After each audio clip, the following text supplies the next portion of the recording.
The Galactic Council doesn't send warnings, it sends erasure orders. And when it's about love, especially with someone not of your species, there's no trial, no second chance, and no forgiveness. Because in their eyes, love isn't weakness, it's defiance. And that's exactly what Aaron Thorne did. He looked at the girl they called an anomaly, and instead of pulling the trigger, he let her touch him.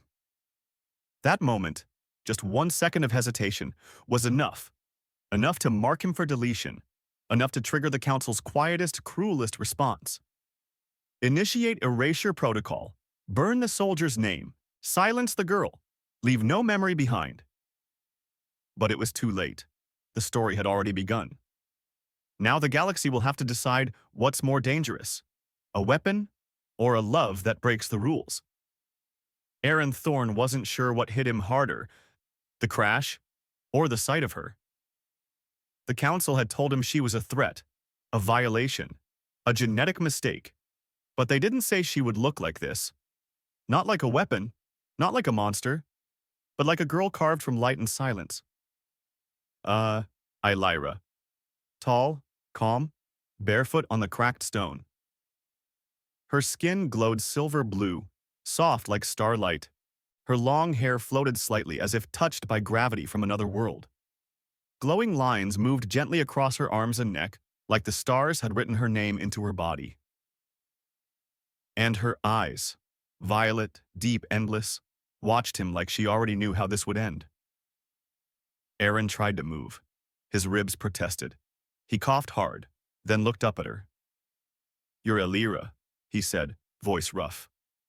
She didn't deny it. "You're the soldier," she said back quiet. He glanced toward his belt, where his weapon should have been. Gone. She hadn't taken it.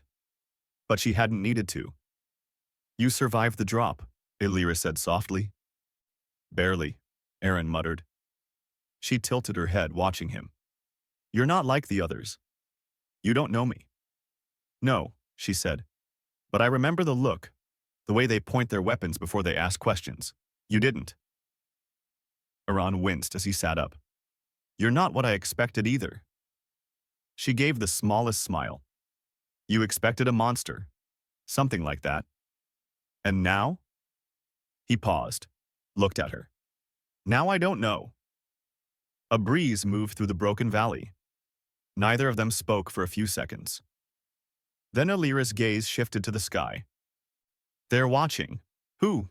"The Council. They always watch when something breaks their rules." High above, almost invisible against the clouds, a tiny black drone hovered. Its lens turned red. "Recording. You need to leave," she said. "I'm not going anywhere." "You should," she said, eyes locked with his. "Because now, just standing near me, makes you a target." Aaron gave a short laugh. Too late for that. He reached for his wrist console. Nothing responded. "Dead? Locked?" "What did you do?" he asked. "I touched your pulse tracker," she said.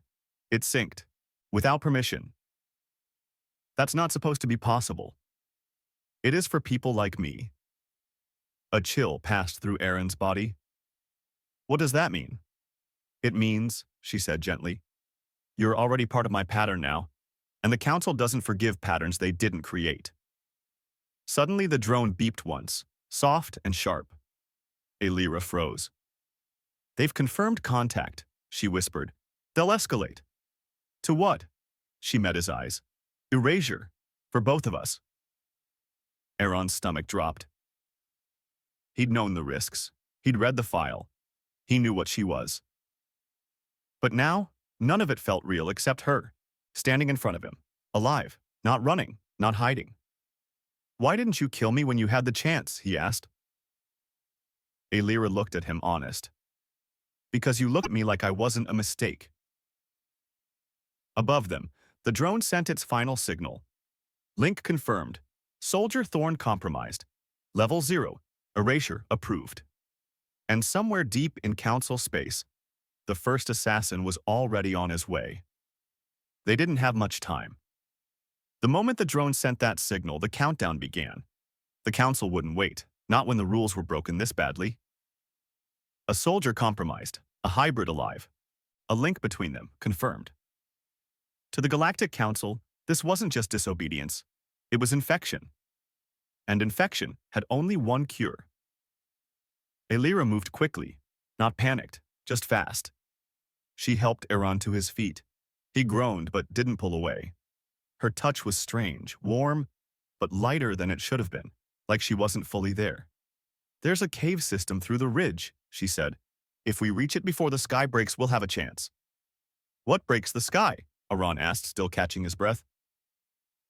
She didn't answer, just looked up. High above, the drone was gone, but something larger had replaced it. A dark shape moved behind the clouds, silent, invisible to scanners, too smooth to be natural. An erasure unit. Not ships, shadows. They came fast. No lights, no warnings. Just a hum you couldn't hear until it was already too late. "Go," Elira said. "Now." They moved together, through dust, over jagged stone, deeper into the canyon. Aaron limped at first, but adrenaline helped. The wound on his leg burned. His lungs stung with dust. But his mind was clear. Stay with her. Stay alive. As they ran, he glanced sideways at her. "Why didn't you run alone?" "Because you stayed," Elira said without slowing. "That means something." "To who?" "Me, you." "To her." "Her who?" Elira didn't speak, but her hand brushed over her lower stomach for half a second, almost like instinct. Aaron caught the motion but didn't ask. Not yet. They reached a narrow slit in the cliff wall, barely big enough for two people. She slid inside first and Aaron followed, ducking low. The tunnel was dark, cold, full of strange light embedded in the rock. The air buzzed softly, like the stone remembered voices. "What is this place?" Aaron asked. "Old siren tech. Built during the first collapse. Still alive." "Alive?" "It reacts to feeling," she said. "Fear, pain, hope." Aaron ran his hand along the wall. It pulsed once, blue light. "Guess it knows I'm afraid." Elira smiled faintly. "It knows you still feel." Behind them, the sound came. A low vibration, building slowly, getting closer. The erasure unit had landed. "They'll find this place," Aaron said. "It's just a matter of time." "I know." "Then what are we doing here?" Elira turned to face him fully. Letting her decide. "Her who?" he asked again, firmer this time. "This time," she answered. "I didn't think it was possible," Elira whispered. "But the moment I touched you, something woke inside me." "You're saying you're pregnant?" She nodded slowly. "And it's not just any child. She's not like either of us. She's something new." Aaron backed up a step. "That's why they're escalating." "Yes," she said, "because if she lives, the rules don't." Silence, heavy, real. Aaron didn't know what to say. The council would never allow this. Not a cross-species pregnancy. Not a soldier turned protector. Not a child with the power to rewrite laws just by being born. "You should have left me," he said quietly. "I tried," she whispered, "but you looked at me like I belonged." Outside, the air cracked. A single black beam sliced through the ridge, narrow, precise, melting rock as it passed. They were almost found. Elira grabbed his hand. "We run again, one more time, south. There's an old vault under the plains. Will it protect us?" "No," she said, "but she will." They disappeared into the tunnels. But two council assassins were already on the ground, and one of them used to train Aaron. The vault wasn't marked on any map, not on council records, not in rebel archives. Only Elira knew where it was, because it didn't just hide her, it was built for her. Or maybe, for what she carried. They reached the vault just before dawn. Aaron stumbled as the ground softened. The desert ended at the edge of an ancient crater, where the wind fell silent and the sky felt heavier. Buried inside the crater wall was a round door, smooth, seamless, humming faintly with old siren energy. Elira stepped forward and pressed her palm against the stone. It didn't scan her. It responded to her. The vault opened. Inside was a space untouched by war. Glowing roots stretched along the walls like veins. The air felt warm, alive. Small lights floated slowly above their heads, as if watching. Aaron stepped in and looked around. It's not abandoned. No, Alira said. It was waiting. She walked to the center of the room and sat on the floor, folding her legs carefully. The cloak around her shoulders shifted into a softer silk-like form. Aaron lowered himself beside her, still catching his breath. His injuries weren't healing fast enough, and the burn on his thigh had started to swell. You need rest, she said. So do you. Alira gave a soft smile. I rest when she does. He looked at her, quiet for a moment. When did you know? After the first touch, she said. Something moved inside me, something aware. That fast? She's not bound by time like us. Aaron nodded slowly, staring at the glowing floor beneath them. And if she's born? Then the bloodline breaks, Alira said, and the council's grip with it. Suddenly, the lights above flickered. A soft warning. They're close, she said. How close? Here. Outside, 2 erasers moved silently across the crater's edge. Clad in black armor lined with red sigils, they weren't soldiers, they were cleaners. Their job wasn't to fight. It was to erase. One of them paused, placing a device against the stone wall. A pulse ran through the earth, vibrating into the vault. Inside, Alira winced. They're scanning us. How long until they break in? She looked at him. They won't break in. Why not? Because they know you're inside, and they want you alive. Aaron frowned. Why? Because one of them trained you. A beat of silence passed. Aaron's breath caught in his throat. No. Alira nodded. He knows your pattern, your voice, your hesitation. The stone door began to glow red. Not from Alira. From outside. We need to move, Aaron said. We hold, Alira said firmly. Just 1 minute longer. Why? Because she's trying to protect us. The lights above surged. A wave of soft energy passed through the room, brushing against Aaron's chest. His heart slowed. His pain faded. His vision sharpened. What? What is that? She's waking. The vault pulsed once. And then the door cracked, just slightly, letting in cold air and the sound of footsteps. The first eraser entered without hesitation. Tall, masked, carrying a weapon shaped like a folded shadow. Behind him came the second, slimmer, slower, older. He pulled off his helmet. Aaron froze. Commander Varric, he whispered. His old mentor. The man who had once told him, soldiers don't love, they follow. Varric looked at Aaron. His voice was cold, tired. I trained you better than this. Aaron stood slowly. You trained me to follow orders. But what if the orders are wrong? Varric didn't answer. He raised his hand instead. This is your only chance to walk away. Leave the girl, step outside. Let the council forget your name quietly. Aaron's hand slid toward his sidearm. You know I can't. Varric sighed. Then I erase you myself. The first eraser lunged. A blur of speed, a weapon drawn. But before the blade touched Aaron's chest, Alira stood. Her eyes burned violet. Her skin pulsed with light. Her hands moved like she was pulling energy from the floor. A shockwave hit the room. Not fire, not sound. Memory. The eraser stumbled back, confused, gasping. What did she do to him? Aaron asked. She showed him what she is, Alira whispered, and what we could be. Varric stared at her. His hand shook. This is why they fear you. No, she said. This is why they fear us. Varric hesitated for one breath too long, and Aaron struck. One punch, then a knee, then a blaster hit to the side. Varric dropped. The other eraser vanished in a shimmer. Retreat protocol. The vault sealed behind them again. Alira collapsed to her knees, drained. Aaron caught her. You okay? She's still learning, Alira whispered. But she protected us. Aaron looked at the door, then at her. Then we protect her, no matter what comes next. Deep in council space, Varric's report began uploading automatically. And at the top of the screen, one word flashed in red. Exception found.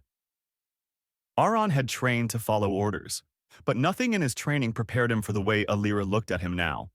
Not like a threat, not even like a savior, but like someone who had just crossed the point of no return, with her. She lay in the center of the vault floor, resting with one hand over her stomach. The soft pulse of light beneath her fingers was calming now. Like a heartbeat the room had learned to follow. Aaron sat nearby, watching her in silence. "You should sleep," she said without opening her eyes. "I'm not tired." "You're always tired, just too stubborn to say it." He chuckled under his breath. "You're not wrong." A beat passed. Then he spoke again. "You said she's different." "She's not like me," Alira replied. "Not like you either.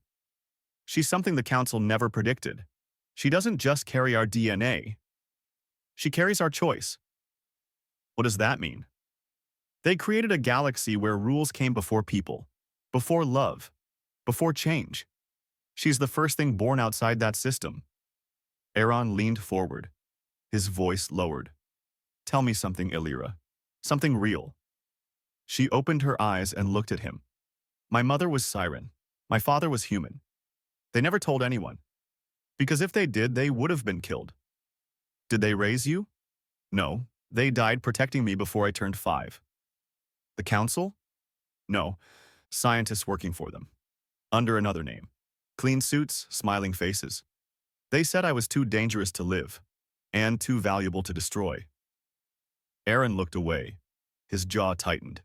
"I was trained to find people like you. But they never said what you really were. They don't know what I really am." Silence again. Not awkward, just heavy. Then Alira sat up slowly. "Can I show you something?" "Of course." She reached into the small pack beside her and pulled out a circular glass device, a memory shard. She held it in both hands and it lit up with soft blue light. A holographic image flickered to life between them. It showed a child, glowing softly in a lab, surrounded by figures in white, alone, watching. Then a flash of fire, a scream. The image cut to black. "That's the last time I saw my mother's face," Alira said. "I don't remember her voice. Just the way her hand felt on mine, just before they took her." Aaron swallowed hard. "I'm sorry. You didn't do it." "No," he said. "But I didn't stop it either." The lights in the vault dimmed. Alira looked at him again, this time her voice barely a whisper. "You don't have to stay. I know. They'll keep coming. I know. They'll kill you for this." Aaron leaned in closer. "Let them try." Far above them, in the highest station of the Galactic Council, a dozen cloaked figures stood in a silent circle. The screen in front of them showed Varric's last report. "A child," one of them whispered. "Confirmed. Born of a soldier and a hybrid. No clearance, no registration, no assigned caste. She threatens the hierarchy. She threatens stability." One voice rose above the rest, sharp, cold, final. "Initiate protocol Ashen Veil." The others turned toward the speaker. "That hasn't been used in decades. It was made for this. We'd be wiping a council-trained soldier." "No," the voice replied. "We'd be wiping a spark, before it becomes a flame." Back in the vault, Alira suddenly tensed. Her hand moved quickly to her stomach. "She felt that," she whispered. "Something changed." "What do you mean?" "They've made a choice." "What kind of choice?" She looked at Aaron, eyes glowing, calm but serious. "Not to hunt us." "Then what?" "To erase the whole region."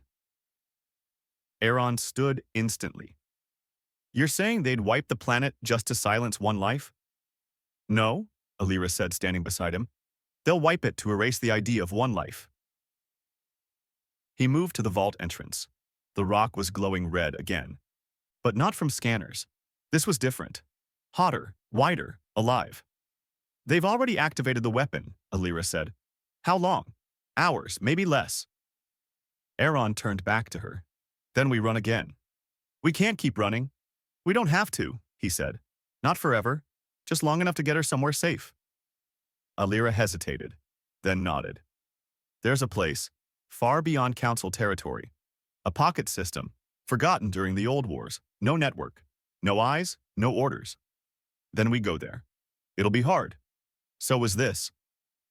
He reached for her hand. She took it. No light this time, just warmth, just choice. As they packed the last of their supplies, a new message played across the hidden Council network. Protocol Ashen Veil active. Target zone. Full planetary erasure. Countdown. 6 hours, 0 minutes, and 0 seconds. And somewhere in deep orbit, a black ship began to rise. The countdown had started. 6 hours. That's how long they had before the Council erased the entire region, just to hide what couldn't be explained. A hybrid child. A disloyal soldier. A bond no law could contain. Inside the vault, Alira and Aaron moved fast. Quiet. Focused. She gathered her crystal shard, cloak, and memory disk. He reloaded what little gear he had left, a half-shot pulse rifle, one backup blaster, a cracked navband. This vault won't survive the burn, she said. Neither will we, if we don't move. The Council has no limits, Alira whispered. Not when their system is threatened. Aaron looked at her. Then we make a new one. They exited through a back tunnel, one Alira hadn't used in years. The stone responded to her like before, parting softly with a deep pulse of blue light. Aaron kept watch behind her. Every few steps he checked the sky. Nothing yet. But he could feel it coming. Outside, the sun had started to rise, but the light was wrong. Dull, red-tinted. Like the sky knew it was about to be rewritten. Their destination, a buried legacy pod, left behind after the Siren civil collapse. Alira had marked it in her memory long ago, just in case she ever needed to disappear completely. You trust it'll still fly? Aaron asked as they moved across the plains. I don't trust the ship, she replied. I trust her. She looked down at her stomach, then smiled, just slightly. She's guiding us now. They reached the crash site. The pod was there, half sunken into the earth, covered in roots and dust. It looked dead. But the moment Alira stepped near it, the hull lit up. Soft pulses, gentle warmth. The ship remembered her. Inside, it was tight but intact. The interface glowed in alien script, and the seat molded to her shape. You fly, she told Aaron, sliding into the co-pilot chair. I'll shield us. With what? With everything I am. Aaron placed his hands on the controls. The pod hummed, lifted, and pointed toward the sky. But as they rose, a black shadow passed overhead. Contact, Aaron said. Fast, big, dead ahead. The Council ship, unmanned, AI-driven. Designed for one thing, planetary erasure. It didn't fire beams. It dropped silence. Matter collapse fields, erased people and memory in one wave. The pod shook violently. Alarms flared. We won't clear the atmosphere before it hits, Aaron said. We need cover.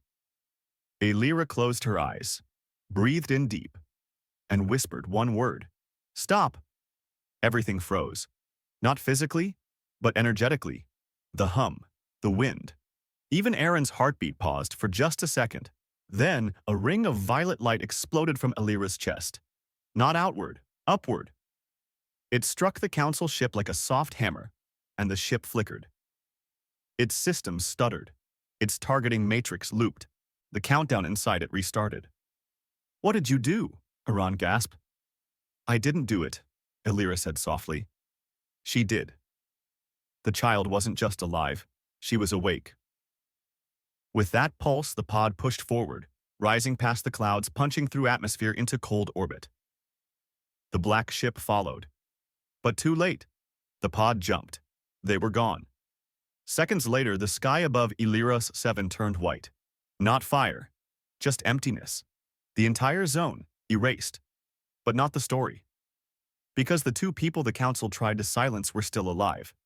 and now they carried a life more powerful than any fleet. Inside the pod, silence returned. Alira leaned back in her seat, breathing slowly, hand resting over her stomach. "She saved us," Iran whispered. Alira nodded. "And now we save her." He looked at her, not as a soldier, not as a target, but as the person he had chosen. And she looked back the same way. No more running. Now, they would build something of their own. Far behind them, in a deep chamber of the Council's main tower, a new report opened. "Target lost. AI unit corrupted. Unpredictable outcome detected." And one elder whispered to the others, "We didn't erase them." "No," another said. "We may have created something worse." The stars looked different out here. No traffic, no satellites, no orders. Just stillness. The pod drifted quietly over the edge of an unmarked moon, its engines silent, hidden in the gravity of a dying star. A place the Council had forgotten. But it was exactly what they needed. Aaron Thorne watched from the viewport as their destination came into focus. A green-blue world wrapped in mist and silence. No signals, no beacons. Just sky, water, and land. "She chose this one," Alira whispered, her hand resting over her stomach. Aaron nodded. "Then it's perfect." They entered the atmosphere slow and careful. No defense grid, no scans. The pod guided itself toward a valley ringed by gold cliffs and tall alien trees that bent with the wind like they were bowing. The pod landed without a sound. They stepped out together. The air was warm, alive, untouched. Bird-like creatures flew across the sky. A river hummed quietly nearby. Aaron looked around with tired eyes. "I don't believe it," he said. Alira smiled. "It's real. For now. For as long as she wants it to be." They set up shelter beside the cliffs, using the pod's shell and old fabric woven from Alira's cloak. It wasn't much, but it felt like something new. Not a hideout, a home. That night they sat on a soft patch of grass, under a glowing sky filled with unfamiliar stars. Alira leaned her head against Aaron's shoulder. He didn't speak.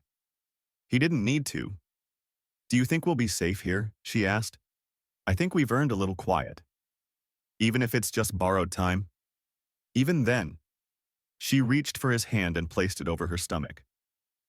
The moment his palm rested there, he felt it a slow, pulsing warmth. Alive, aware, still growing. But more than anything, peaceful. "She's calm," he said softly. "She knows we are." A breeze passed through the valley. A light drift of flower pollen shimmered in the air like dust made of stars. For the first time since the mission began, since he fell through the sky, Aaron closed his eyes and let go. No rank, no rules, just her. They sat there for a long time watching the horizon. No alarms, no red lights. Just silence that didn't feel dangerous. But far above them, floating in deep black space, a single surveillance probe blinked. Tiny, weak, old, but still connected. And across the stars, deep inside a silent council archive, a screen flickered once. Thorne, Alira. Status, unknown. Genetic marker, active. Location, traced. The council hadn't forgotten, and now they knew where to look next. They stayed in the valley for 13 days. No messages, no storms, no shadows in the sky. Just quiet routines. Aaron fixed what little gear he had left. Alira walked the edge of the cliffs, learning the feel of the wind, the soil, the way the trees moved like they were listening. They ate simple food, shared old memories, held each other when night brought strange dreams. It wasn't paradise, but it was something close to real. On the 14th morning, Alira woke with a start. Her breath sharp, her skin warm. She sat up and pressed her hand to her stomach. "She's dreaming," she whispered. Aaron stirred beside her. "What kind of dream?" Not hers, Illyra said softly. Someone else's. Like she's listening to something far away. A threat? Illyra shook her head. It's not fear, it's curiosity. Later that day, they found a cave beyond the river. A place cool and wide, perfect for protection if the weather turned. Aran brought some tools inside. Illyra followed him slowly, her fingers trailing along the rock. Do you ever think, she asked, that the galaxy was always wrong about us? I think, Aran said, they were too afraid to ask if they were wrong. She smiled faintly. If she's born in a world like this, maybe she'll never have to unlearn their fear. Then let's build her that world. That night, the stars blinked faster. A pattern, faint, subtle. But Illyra noticed. She stood outside the shelter watching the sky with narrowed eyes. Aran joined her. Something wrong? She nodded slowly. That's not a natural pulse.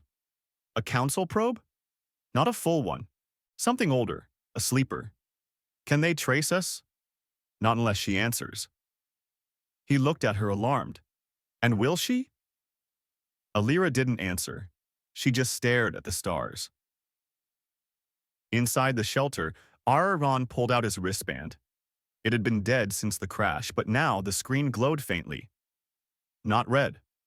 Not blue. White. What the hell? A single message blinked across the display. She is awake. She is not alone. Aran turned to Illyra. She just reached out? It's not a broadcast, Illyra said. It's a response. Someone, pinged the old networks, and she answered back. But why? She's searching? Suddenly the trees shifted. Not wind, movement. A shadow passed across the grass. Then another, silent. Quick, wrong. Inside, Aran said immediately. They backed toward the shelter. Illyra kept her hand over her stomach, calm but alert. Then a sound hit the air, soft, mechanical, high-pitched. A shimmer of light pulsed across the sky. A scout. Aran grabbed his rifle. If there's a scout, there's a unit behind it. She sensed them first, Illyra said. She protected us? She warned us. The sky above them rippled slightly, then quiet again. Nothing else moved. But they knew better. This world wasn't invisible anymore. Later, when they sat inside the cave, Illyra looked at Aran. They'll come. Not now, not loud. But they'll come. Then we get ahead of them. We don't run, she said. Aran paused. Then what? She touched her chest lightly. We reach back. To who? To anyone else who's broken the rules. To anyone who's ever loved someone the council said they couldn't. You think they're out there? Illyra nodded. And she's the signal. Far above, on a forgotten rebel relay, a single encrypted beacon blinked to life. And somewhere, on another quiet planet, someone received the message and whispered, She lives. They didn't come with warships. They came with silence. The kind that erased entire histories. The kind that arrived before you could even say goodbye. Aran saw the shadows first, long, slow-moving lines against the low morning sky. They're here, he said. Illyra didn't respond. She already knew. The child inside her had gone still, not from fear, but from focus, like she was listening again and learning.